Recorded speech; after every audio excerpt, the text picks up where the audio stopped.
They said the Duchess fainted because the room was too warm, but London society knew better. Heat could not break a woman like Eleanor Hawthorne. What broke her was silence, 7 months of it, wrapped in courtesy and cold smiles, until even the sound of her own name in her husband's voice felt like a memory fading behind glass. The music had just begun its second waltz when it happened. The chandeliers blazed above the mirrored ballroom, scattering 1,000 merciless reflections. Beneath them, the Duke of Wexmoor stood in perfect composure, tall, immaculate, unreadable, while his wife lingered at the edge of the floor like an unfinished portrait. She had been presented to every guest, spoken to by none who mattered, and now the whispers had begun to bloom like poison flowers. He has not danced with her. Not once. Not since their wedding. Her gloved hand tightened around her fan. She could hear them, Lady Pennington's shrill pity, Lord Dorset's amused cruelty. Eleanor smiled faintly, the way a well-trained lady does when she feels the knife sliding in. Her gown, a soft ivory silk trimmed with pearls, shimmered with each shallow breath. She had chosen it because the Duke once, long ago, had said ivory suited her complexion. He had been kind to her then, before war carved the tenderness out of his face. Before he learned how not to look at her at all. Across the ballroom, Sebastian Hawthorne was the embodiment of power. His dark hair, cut with military precision, framed eyes that never lingered, eyes accustomed to measuring men, not emotions. The crowd admired him as they might admire a statue, perfect, unreachable, cold. And when he inclined his head toward Lady Clara Pembroke, young, laughing, and bold enough to meet his gaze, the room held its breath. Eleanor felt the first faint sting behind her eyes, the one that came before tears she refused to shed. The violins swelled, the dancers spun, and the Duke extended his hand, not to her but to Lady Clara. A murmur rippled through the assembly like wind over glass. For a moment even the music seemed to falter. Then it resumed, louder, brighter, crueler. He is only being polite, Eleanor told herself. A dance is nothing. But she knew it was everything. It was proof made flesh, that the distance between them was not born of shyness or chance but of deliberate choice. Her mother had once warned her that aristocracy was a theater, and marriage the longest performance of all. Eleanor played her role well. She smiled, she conversed, she laughed at jokes she did not hear. Only when she turned slightly, pretending to admire a flower arrangement, did she allow her face to fall into stillness. From across the room, a pair of gossiping matrons watched her with satisfaction. Poor creature, one whispered. A duchess unloved, what good are diamonds then? Better unloved than undesired, the other replied, glancing toward the Duke's dance partner. Their laughter chimed like glass breaking. Eleanor excused herself and slipped into the adjoining conservatory. The air was cooler there, heavy with the scent of jasmine and rain-soaked soil. For a moment she allowed herself to breathe. Her reflection in the tall windowpane startled her. The poise, the pearls, the gentle tilt of the chin, all of it a mask. Behind it, her heart beat in furious contradiction to the serenity she wore. She had once believed that marriage might heal the loneliness of her ruined family name. After her father's death and the debts that followed, the Duke's proposal had seemed a miracle. He had offered security, respectability, even affection, or what she thought was affection. But she had mistaken courtesy for devotion and duty for love.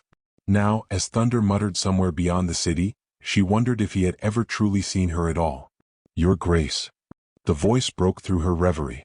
It was Lord Ashcombe, an old family friend, kind, harmless, perpetually concerned. "You appear unwell. May I fetch your husband?" Her smile was practiced perfection. "Pray do not trouble him, my lord. He is otherwise occupied." Ashcombe followed her gaze toward the ballroom, where the Duke's laughter rang above the music. For a moment, pity softened his expression. "You deserve better," he murmured. She turned away sharply. "We deserve what we choose." But as she moved toward the door, the floor tilted beneath her, a sudden wave of dizziness stealing the strength from her limbs. The light fractured. She reached for the wall, but the world folded inward. Music, whispers, the smell of jasmine, and darkness rose to meet her like water closing over a stone. When consciousness returned, she was lying on a chaise in a side chamber. A footman hovered nearby, anxious. The room smelled faintly of lavender and brandy. Her first instinct was humiliation. Fainting was the currency of fragile women, and she had promised herself she would never spend it. "Fetch his grace," someone whispered. "No," she said hoarsely, sitting up. "Do not disturb him." But the door had already opened. The Duke stood framed in the lamplight, tall, controlled, expression unreadable. His gaze passed over her like a shadow moving across glass. "You should have eaten before attending," he said quietly. She met his eyes, searching for even a flicker of concern. There was none. "I am perfectly recovered, thank you." "You caused a scene." "I fainted, Sebastian, not rioted." The faintest tightening at the corner of his jaw, annoyance, not worry. "London thrives on spectacle. I should prefer my wife not to provide one." The word struck with surgical precision, leaving no mark visible yet cutting deep. She rose, smoothing her gown. "Your preferences are always noted, my lord. Rest assured, I shall endeavor to remain invisible henceforth." He hesitated, as if something within him stirred against his better judgment. For the briefest moment his gaze softened, then shuddered again. "See that you rest. The carriage will be ready within the hour." He left before she could reply. Eleanor stood motionless in the quiet chamber, her reflection trembling in the window glass. Outside, rain began to fall, soft, persistent, cleansing. Each drop struck the panes like the tick of a clock marking the slow passage of a loveless marriage. She thought of how, on their wedding night, he had kissed her hand as though sealing a treaty rather than beginning a life. How every morning since, he had greeted her with the same polite indifference he might offer a visiting cousin. How, in all these months, she had learned to measure her worth in the brief moments he looked her way, and how those moments had become fewer than tears she refused to shed. From the ballroom beyond, the music swelled again, distant and mocking. The laughter of the ton returned to its rhythm, as if her collapse were already yesterday's entertainment. She pressed her palm to the window. Beyond the rain, the city glowed faintly, indifferent to heartbreak. "Invisible," she whispered, testing the word on her tongue. Then, from somewhere down the corridor, she heard it. His voice, low and curt, commanding the servants to ready the horses. Pause. And softer, so soft she almost doubted her ears. "See that her cloak is dry." It was nothing. A shred of courtesy. Yet it made her heart twist with foolish, desperate hope. Invisible, perhaps, but not yet forgotten.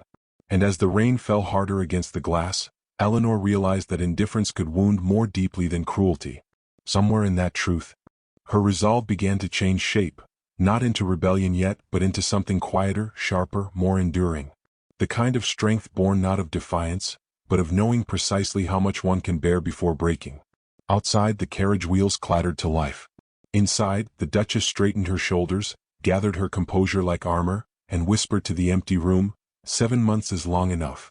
The door opened, spilling light across the floor, and for the first time that evening she walked toward it not as the woman he ignored, but as the woman he would one day be forced to see. The letter arrived on a morning of rain. Not the soft, sentimental drizzle of novels, but a cold, merciless downpour that blurred the fields of Wexmoor into watercolor. Eleanor stood by the window of her sitting room, her breath ghosting the glass as the messenger departed. His boots left deep marks in the gravel, temporary like everything else in her life. The envelope was sealed with the Duke's crest, heavy as guilt. 7 months of silence had taught her that his words rarely brought warmth. Her hands trembled as she broke the seal. Inside, only a single page. *, I am returning to the estate within the week. Matters require my attention. *, no signature, no affection, no mention of her. Just the cold diction of command. She folded it carefully, as one might fold a wound, and set it beside the untouched tea that had long gone cold. Outside, the rain thickened. She turned away, her reflection dimming in the glass. It had been a month since she fled London's scrutiny. In that time, Wexmoor had become both sanctuary and sentence, a place where silence could stretch without end. The servants adored her for her kindness, the tenants for her generosity, yet none could quiet the loneliness that hummed through the great halls like an unanswered question. Each morning she walked the orphan school she had founded on the edge of the estate. The children were shy at first, then adoring. They loved her soft voice, her stories, the rare laughter she allowed herself among them. Here she could almost forget that she was a duchess by name only. Here she could imagine she was simply Eleanor again. But that illusion shattered 3 days later, when the Duke's carriage thundered down the drive. The household rushed to receive him. She stood at the top of the staircase, her fingers tightening on the banister as the doors opened. Rain trailed him inside like a shadow. He was broader now, sterner, the war's echo still alive in his bearing. His eyes swept the hall and caught hers. For a heartbeat, something unreadable flickered there. Then it was gone, replaced by his usual composure. "Your Grace," she said softly, her voice steady through will alone. "Eleanor." He inclined his head as though greeting a distant acquaintance. "You are well?" Well enough, she replied, though the words tasted of ash. He glanced at the portraits lining the hall, the disuse of his home, the faint scent of lavender and ink that seemed to cling wherever she had been. I had not expected to find you here, he said. You gave me leave to come. He paused. Indeed. His tone held neither memory nor apology. We have matters to discuss. Later in the library the fire burned too bright. He stood before it, the light catching the hard line of his jaw. Rumors have reached me, he began. Disturbing ones. She looked up from her chair, calm but cautious. Concerning? Concerning you. He turned, his expression unreadable. It seems my absence has inspired visits. From a certain gentleman. Colonel Avery, I believe? Eleanor's pulse quickened. He was my father's friend. He brought letters, nothing improper. The tongue does not concern itself with intentions, only appearances, he said coldly. I will not have my household whispered about. The word struck sharper than intended. For a moment she simply stared at him, then rose. Whispers, she repeated, quiet but cutting. You fear whispers more than truth. You fear shame more than you ever feared losing me. His gaze hardened. Do not twist this into melodrama, Eleanor. You're my wife. I must protect what bears my name. She laughed once, a brittle sound. Protect? You have done nothing but abandon. What name have you given me except one spoken in pity? A log cracked in the fire. The silence between them grew dense, alive with everything they had never said. He stepped closer, his voice low. You think I do not hear what they say? That I am blind to the mockery? My indifference is all that keeps them from devouring us both. Indifference, she whispered. You call that protection? He hesitated, and for the first time his certainty wavered.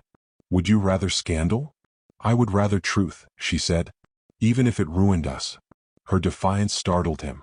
She had always been gentle, compliant, yet now her eyes blazed with quiet courage. He turned away first, pacing toward the window. You do not understand what the world expects of men like me. No, she said softly. But I understand what it costs women like me. Her words struck him like a blow. For a moment, the storm outside and the fire within seemed to fuse, lighting his profile in flickers. He saw her then, not as the fragile ornament society had painted her, but as the woman who had endured humiliation with grace, silence with dignity. Something in him shifted, almost imperceptibly. When he spoke again, his voice was rougher. I did not come to quarrel. Then why did you come? He met her gaze, and for once, it faltered. Because every letter I tried to write felt like an apology too late. The admission hung between them like breath on glass, gone the moment it appeared. Before she could answer, a knock shattered the fragile stillness. A servant entered, hesitant. Forgive me, Your Grace. There has been an incident in the village. A lady fainted near the school, the widow Avery. Eleanor's eyes widened. Mrs. Avery? She was delivering donations, the servant explained. We sent for the physician. The Duke's brow furrowed. You correspond with her as well? She lost her husband at Talavera. I helped her raise funds for her son's education. He said nothing, but suspicion clouded his expression. Eleanor's patience, already thin, broke. Do you believe every act of kindness must conceal sin? Is that what war has taught you, that love, pity, mercy are all disguises for deceit? His reply came too fast, too sharp. It taught me that trust is the first casualty. Her voice softened, laced with sorrow. Then we are both its last. The fire crackled. The sound of rain thickened outside, matching the rhythm of their silence. For a long while neither spoke. At last he exhaled. I will see to the widow's needs personally. No, she said, standing tall. You will let me. He looked at her, uncertain whether to command or concede. In the end he said nothing. She walked past him, her skirts brushing his hand, an accidental touch that burned longer than it should have. When she reached the doorway she paused. I did not invite scandal, Sebastian. But if it comes, it will not be from deceit. It will be from neglect. Her words lingered after she left, echoing through the chamber like the last toll of a bell. He stood alone, the fire dimming behind him, the scent of her perfume still woven in the air. In the silence, he glanced at the letter she had left on the table earlier that evening. A letter addressed to no one, written in her careful hand. He hesitated, then opened it. Inside, only one line. If I am to be invisible, then at least let me be kind. The ink had smudged slightly where a tear had fallen. He folded the page, slower than before, the first hint of shame stirring in his chest. Outside, the rain eased to a whisper. He stared into the fire until dawn paled the sky, and for the first time since the war, the Duke of Wexmoor wondered if he had mistaken pride for peace. In the morning he would ride to the orphan school. But tonight, as the house slept, the weight of her words pressed upon him like a debt long unpaid. And somewhere beyond the storm's retreating hush, a single church bell tolled, a quiet reminder that even the proudest hearts could not outrun what they refused to feel. It began with thunder, an old vengeful kind that split the heavens and seemed to echo through the bones of Wexmoor Hall itself. The storm had risen without warning, sweeping across the moors like a punishment. By nightfall, the great estate stood cut off from the world, its windows trembling under the relentless rain. Eleanor sat alone in the library, the only room left warm by the dwindling fire. A candle guttered beside her, spilling uncertain light across the page of an unfinished letter. "My lord," she had written, then stopped, the words refusing to take shape. For what could one say to a man who listened only to silence? The doors burst open. Sebastian strode in, rainwater glistening in his dark hair, his coat clinging to his shoulders. For a moment neither spoke, the air between them thick with the memory of their quarrel. His eyes, usually so controlled, flicked to the papers strewn across the desk. "You're writing again," he said, his voice roughened by exhaustion. She folded the letter slowly. "It helps when there is no one left to speak to."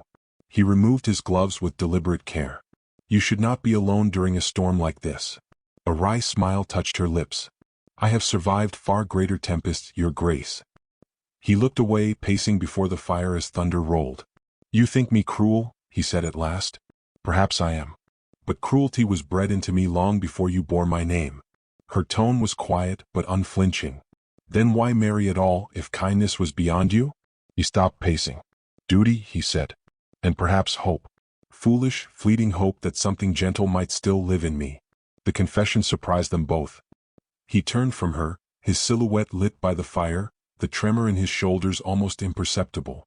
"When I returned from Spain," he went on, "I had seen too much death. I thought marriage might steady me. Instead, it reminded me of everything I could not feel." Eleanor rose. "You mistake numbness for strength. You've spent your life mastering silence when what you needed was mercy." He looked at her then, really looked. Lightning illuminated her face, pale and resolute, her eyes glistening not with tears but fierce understanding. "You speak as if you know me. I know what it means to live unseen." Her hand trembled slightly against the back of the chair. "Every day since our wedding, I have waited for you to look at me as you once did. And every day you looked past me, as if love were something indecent." The words struck him harder than any bullet. He took a step forward, his voice barely above the storm. "You think I do not see you, Eleanor? I see everything. The patience, the pity, the disappointment you hide behind that calm. I see how you suffer me." She laughed softly. "Suffer you? Oh, my lord. I endured you. There is a difference." Her composure faltered for the first time, and in that breaking, he glimpsed the woman she had been before pride replaced hope. He saw the life he might have built if he had not armored himself against her tenderness. The realization tore through him like shrapnel. He turned abruptly to the desk, his hand brushing against the drawer where she had hastily placed the half-written letters. The latch was weak, it yielded under his touch. Paper rustled. Her breath caught. "Do not." But he had already opened it. Inside lay a neat stack of folded pages, inked in her familiar hand. He hesitated, then drew one out. "Those are private," she said, moving toward him, her face pale. "I imagine they are," he murmured, his eyes scanning the first lines. "I dream sometimes that he will come to me without duty in his eyes, He stopped. The words were simple, but they burned through him. "I wish he would speak once without armor, so I might remember the sound of warmth, He could not go on. The ink blurred before him. She reached for the letter. "Please," she whispered. He met her gaze, voice breaking. "How long have you been writing these?" "Since our wedding night," she said. "I never sent them. They were never meant to wound." He set the paper down carefully as though it might shatter. "You wrote what I could not bear to hear. I wrote what you never asked to know." Lightning flared again, illuminating the tears that finally escaped her restraint. He had seen her proud, gracious, wounded, but never undone. Something in him, some long-buried shard of feeling, cracked. He stepped closer, words faltering between confession and plea. "You speak of mercy. Yet I have none left to offer but this truth. I do not know how to love as you deserve." She swallowed, trembling. "Then learn. Or let me go." He stared at her, astonished by her audacity, by the quiet courage it took to say such words to a man like him. The thunder drowned out his heartbeat. "You would leave me?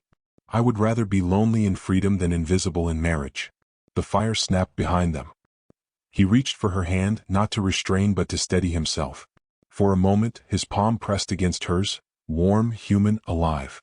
"I never meant to make you small," he said. "Only safe." "Safety is not the same as love," she answered. The room held its breath. Then, as if compelled by something beyond thought, he lifted her hand to his lips. The kiss was not passionate, only penitent, a quiet surrender. When he looked up, their eyes met, and in that fragile moment the storm seemed to fade. She did not move. "Why now?" she asked softly. "Because," he said, his voice shaking, "I read your words and saw the man I might have been, had I not been so determined to be unfeeling." Her breath caught. He reached for another letter but stopped himself. "No more," he said. "You deserve privacy.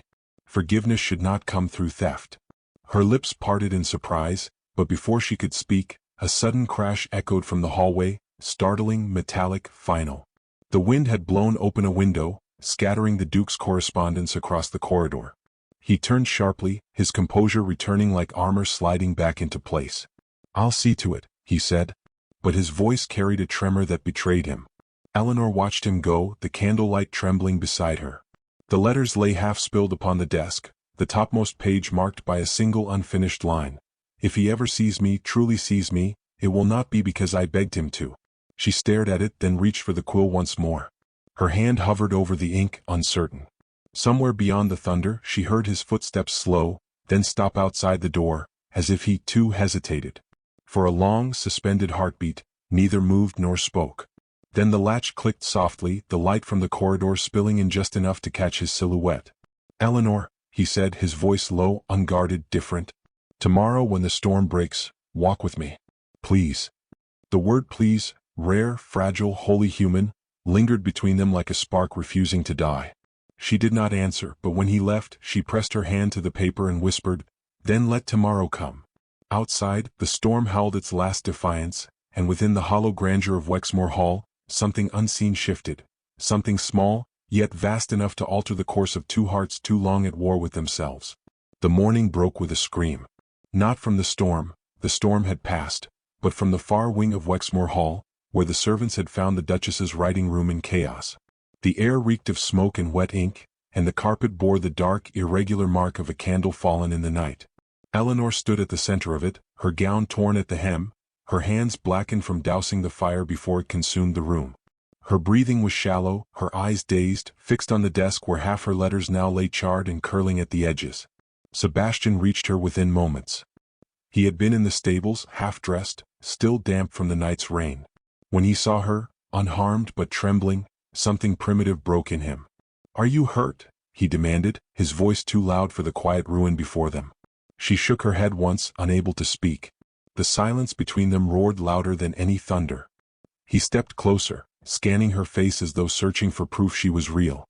"What happened?" Her lips parted. "A candle. I must have left it burning after you left." He turned toward the wreckage, jaw tight. "It could have taken the whole east wing." Her eyes flicked toward him, wounded by the accusation in his tone. "Do you think I don't know that?" He exhaled sharply, then softened. "Forgive me. He stopped, unable to complete the sentence. He only cared, but saying so felt too dangerous, too raw. The steward entered then, stammering about damage and restoration, but Sebastian silenced him with a glance. "Leave us." When they were alone again, he said quietly, "You were writing again." She looked down at her hands, the soot staining her fingers.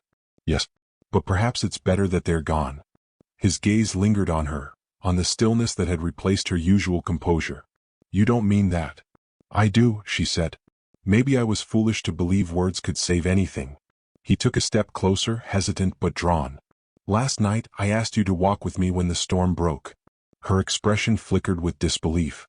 "You think now is the moment for such things?" "I think it's the only moment that matters," he replied, his tone gentler than she had ever heard. "If you stay in this room among ashes and ghosts, it will consume you." She hesitated, torn between pride and exhaustion. Then silently she nodded. They left the hall together, the sound of their footsteps echoing through the corridors like an old refrain. Outside, the sky had cleared into a pale, uncertain blue. The world smelled of wet earth and renewal. The moor stretched before them, quiet and endless. For a long while they walked without speaking. The wind tugged at her hair, and his coat brushed against her sleeve once, twice, accidental, yet deliberate in its nearness. At last she said, "I thought you would be angry." "I was," he admitted. "But I've been angry for years and it's done nothing but hollow me out. Perhaps it's time I learn another way to be." She studied him sidelong. "And what way is that?" He smiled faintly. "Present. Honest if I can manage it." It was not an apology, but it felt like one. They reached the old stone bridge that overlooked the river. The water below churned from the storm's remains, brown and restless. Eleanor rested her hands on the railing, her gaze far away. "There's something I must tell you," she said. He turned to her, the quiet urgency in her tone tightening his chest. "Go on." "I had planned to leave," she said softly. "Before the storm. I'd written to my aunt in Devon. She was to send for me at week's end." He froze. The words sliced cleanly through him, sharper for their calm delivery. "And you would have gone without a word?" She met his eyes. "What word was left between us, Sebastian? You never listened when I spoke. You only heard what fit the walls you built." He flinched at that, but she did not stop. "I loved you once. I waited for you to find me in that love, to meet me halfway. But you never came. So yes, I was leaving. And perhaps I still should." The air tightened between them, the wind catching her words and carrying them across the moor like a confession to the world itself. Sebastian's hand gripped the railing. "You think I wouldn't have followed?" "I think you wouldn't have noticed," she said simply. He looked at her then, really looked, and for the first time she saw him unarmored. No duke. No soldier. Just a man standing before the wreckage of all he'd refused to feel. His throat worked before he spoke again. "You are wrong." Her brow furrowed. "About what?" "About me." He reached into his coat and drew something from his pocket. A folded, smoke-stained page. "This survived the fire." She blinked, startled. "You." "I didn't read it," he said quickly. "I swear it. But I couldn't let it burn. It was the one thing that still held your hand in its making." She stared at the page, recognizing the faint curve of her own handwriting through the scorch marks. For a moment neither spoke. Then she whispered, "Why now, Sebastian? Why save what you once ignored?" "Because," he said, voice thick, "I was the fire long before that candle fell. And I can't bear to watch what's left of you turn to ash because of me."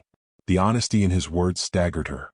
For so long she had begged for understanding, and now, when it came, it felt almost unbearable. "You can't undo what's been done." "No," he said. "But I can stop pretending I don't care that it happened." He reached for her hand again, and this time she didn't pull away. His palm was warm, trembling slightly. They stood like that in the open air, two wounded people learning the language of quiet. "I don't ask you to forgive me," he said. "Only to let me try, to see if there's still something worth mending." She looked down at their joined hands, the soot faintly smudging his skin. "You always speak of repair," she murmured. "But some things must break before they can become what they were meant to be." He smiled faintly. "Then let us begin there, in the breaking." For a brief, fragile moment, the distance between them vanished. The sun broke through the thinning clouds, spilling pale gold across the moor. She felt it warm her face, and for the first time in years she did not feel cold. They turned back toward the hall. It loomed in the distance, dark, vast, but no longer monstrous. The windows caught the sunlight like watchful eyes. As they neared the great doors, the steward hurried toward them, breathless. "Your Grace," he said, bowing low, "a messenger just arrived, from London. Urgent matter from the Crown." Sebastian frowned. "From London? At this hour?" "Yes, my lord. It concerns your brother." Eleanor's pulse quickened. "Your brother? I thought—" The steward hesitated, glancing between them. "He's alive, my lady. Gravely wounded, but alive." Sebastian's face went still, all warmth draining away. The world seemed to tilt, the fragile peace between them hanging by a thread. Eleanor reached for his arm, but he did not move. His voice, when it came, was distant, almost hollow. "He was dead to me for years." She searched his face. "And now?" He turned toward her, eyes unreadable, the weight of duty returning like a tide. "Now," he said quietly, "the past refuses to stay buried." The wind rose again, stirring the scent of ash and rain. And as the sun slipped behind the clouds once more, Eleanor realized the storm had only changed shape. It had never truly ended. The letter arrived at dawn. Its seal was broken, its parchment damp with the residue of night fog. By the time Eleanor found it upon the silver tray outside their chamber, the world inside Wexmore Hall had already begun to tilt toward ruin. The message was brief, 6 lines in an unfamiliar hand, but its meaning struck like thunder. Lord Alaric Hawthorne, presumed dead, has been taken prisoner. The Crown requests the Duke's immediate presence in London. She read it twice, her fingers trembling, the ink blurring where her tears fell. In that single breath of silence between discovery and realization, the fragile calm she and Sebastian had begun to build splintered once more. The past had reached through time, clawing back what little peace they had earned. When Sebastian entered moments later, his hair disheveled from restless pacing, she handed him the letter without a word. He read it, jaw tightening, eyes clouding with a fury she had not seen in months. "Prisoner," he said bitterly. "After 3 years of mourning him, they now expect me to kneel at Parliament's call as though nothing were lost." Eleanor's voice was steady despite the ache beneath it. "You cannot ignore this."